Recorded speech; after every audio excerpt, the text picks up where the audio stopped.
नमस्कार मंडळी, चला तर आज आपण बनवूयात भोगी स्पेशल शेंगसोला। तर सर्वात आधी तुम्हाला भोगीच्या हार्दिक शुभेच्छा।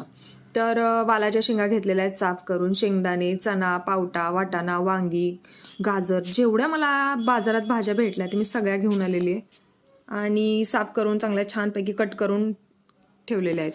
तर काय करायचं, कुकरमध्ये थोडंसं तेल घ्यायचं, थोडंसं जिरं ॲड करायचं, त्याच्यामध्ये जिरं थोडंसं तडतड वाजल्यानंतर त्याच्यामध्ये थोडीशी हळद ॲड करायची। हळद ॲड केल्यानंतर त्याच्यामध्ये काय करणार आहोत, कांदा लसूण मसाला आपला टाकायचा। एकदम साधी आणि सिंपल रेसिपी आहे, नक्की ट्राय करा। आणि हे सगळं चांगलं छानपैकी तेलामध्ये परतून घेतल्यानंतर आपण ज्या भाज्या साफ केल्या होत्या त्या सगळ्या त्याच्यामध्ये ॲड केल्या, छानपैकी परत एकदा परतून घेतलं त्यांना। नंतर काय करायचं, परतून घेतल्यानंतर याच्यामध्ये थोडेसे तीळ ॲड करायचे। आज या रेसिपीमध्ये थोडेसे तीळ ॲड केलेले आहेत, बघू शकता कशा पद्धतीने। थोडंसं पाणी ॲड करायचं आणि नंतर चवीपुरतं याच्यामध्ये मीठ ॲड करायचं।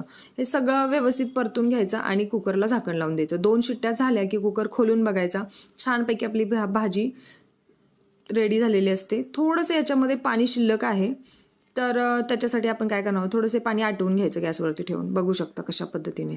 तर ते पाणी आटवून घ्यायचं आणि त्याच्यामध्ये आज शेंगदाण्याचा कूट नाहीत ॲड करत, याच्यामध्ये आज टाकतात कारळाचा कूट।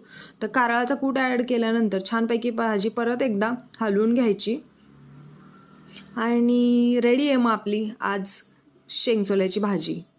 तर चॅनलवर नवीन असाल तर पटकन आपल्या चॅनलला सबस्क्राईब करून घ्या आणि अशाच नवनवीन रेसिपीचा आस्वाद घेत राहा।